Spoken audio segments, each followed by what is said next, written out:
So it's fair to say this has been bubbling away. Is that the right kind of phrase? In the background for quite some time now. Thomas Partey. Now, those who knew about the allegations against him are not particularly surprised by what has happened since then, but it seems as though there's a sizable portion of the population, the portion of football fans that either didn't want to know about it, weren't interested in it, or just kind of put it to one side because it wasn't really in court or anything like that until now. Very interesting stuff here. Now, Partey, of course, he was recently with Arsenal. He has left the club and he is set to join Villarreal this summer. And he has been released on bail because there have been several allegations of rape against him. Now, he's going to be back in court. This case is not done. The trial has effectively just started. He just appeared in court, basically confirmed who he was. He basically confirmed who he was, and he understood the charges, and he has been granted bail, so he's not going to be in jail awaiting trial. He is, for now, a free-ish man. He has certain freedoms, of course, taken away from him while this is all going on. So I just wanted to go through what has happened so far, the reaction to it, and where we go from here, because there's been a lot of strong reaction, as you would expect for something like this, not only from the general public, but also from his now former club Arsenal, who have defended themselves and their conduct during this time, and also from Villarreal and their fans as well, as they prepare to welcome him, I guess. It's going to be a interesting welcome for sure when he does arrive in Spain. Let's have a look, guys. So I'll start with the BBC here, just read out what has happened. Not a lot has happened in terms of this, but I just want to establish the facts here, what we know about this case and what is going to happen from here. So Thomas Partey has been granted bail conditions after being charged with 5 counts of rape and 1 count of sexual assault. The 32-year-old Ghanaian appeared at Westminster Magistrates Court on Tuesday, charged with 5 counts of rape against 2 women and a charge of sexual assault against a 3rd woman. The alleged offences took place between 2021 and 2022 when he was playing for the North London club Arsenal FC. He was charged 4 days after leaving Arsenal when his contract expired at the end of June. His next appearance is at the Old Bailey on the 2nd of September. Partey spoke to confirm his name and confirmed that he understood his bail conditions. His bail conditions state that he cannot contact any of the 3 women involved in the case and must notify police of any permanent changes of address or international travel, which of course he's going to be doing a bit of because he's going to Villarreal in Spain.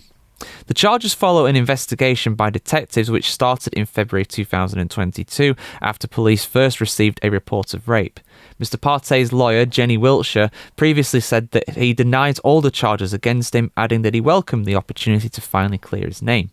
The footballer is reported to be preparing to join Villarreal with a 1-year contract with the possibility of a further 12-month extension. So, obviously, unsurprisingly, Arsenal have come under a lot of fire about this because this has been bubbling away in the background, like I said in the intro, for quite some time now. We knew these allegations were a thing. We knew that this was going to go to trial at some point. But still, through all this, Arsenal continued to play him, which, of course, has rubbed up people the wrong way. Some people thinking that Arsenal are legitimising what he did, turning a blind eye to it. But Arsenal have defended their stance and said that they followed the right processes over the Partey situation.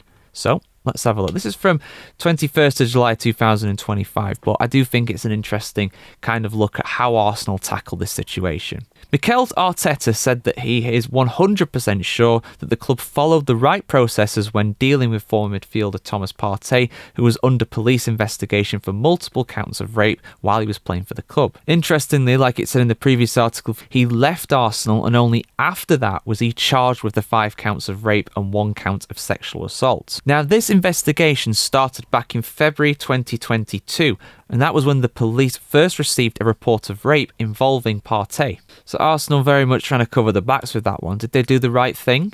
Well, he wasn't officially charged until after his contract expired, so that is probably what the Gunners are going to go with in terms of their... But did the Gunners actually follow the right protocol like they said? Well, interestingly, like I said, Partey was only charged officially by the police following his contract being expired. Had he been charged prior to that, I imagine they would have suspended him or potentially terminated the contract, but they didn't, so that didn't happen. So that's what Arsenal are saying, but it cannot be denied that they were aware of these allegations. Is that enough to terminate his contract? That's very much at the discretion of the club, but I want to hear what you guys have to say about this in the comments below, because Villarreal fans have had their say, And they, according to this article here on The Guardian, they're not happy. They are not happy. In fact, they have said that this is the club's darkest day, which is a rather damning statement in itself. Hundreds have signed an online petition urging the club to halt what has been described as the darkest day in the club's history. And surprisingly, this news about these allegations actually came as a surprise to Villarreal fans, according to Rahul Lakmi, who is a football journalist and La Liga expert. Lakhani said, "I've had people in my social media responding quite aggressively to me, saying he's innocent until proven guilty, but the overarching reaction is that Villarreal fans don't want their names associated with him." End quote. And in fact, fans online for Villarreal have used the hashtag no to Thomas Partey, or the Spanish translation of that anyway. And other people have been urging people to protest this directly with the club's official channels. And of course, Arsenal are facing Villarreal in a friendly today as I record this on Wednesday. So, interesting stuff. That's going to be quite a rowdy atmosphere, I do think. And some people do claim that this very much does go against the family image of Villarreal, a relatively local club that always likes to punch above its weight, that doesn't associate with questionable characters like this. And others have described this as a slap in the face to all survivors of sexual assault and rape like this, which I understand where they're coming from with that. Villarreal themselves, understandably, have not commented on this case of yet. But yeah, Villarreal have agreed to the deal. It looks like it's going to be a Villarreal player. I don't think anything's really going to get in the way of that. But guys, let me know your thoughts in the comments below. Should Partey be allowed to go to Villarreal? Should they cancel his contract? What's your kind of thoughts on this? Is this an insult to people who are survivors of forms of domestic abuse? Or is Partey innocent until proven guilty? I want to hear what you have to say on this either way. Like, share, comment, subscribe. As always, guys, have a fantastic day in the world today. And we'll see you very soon.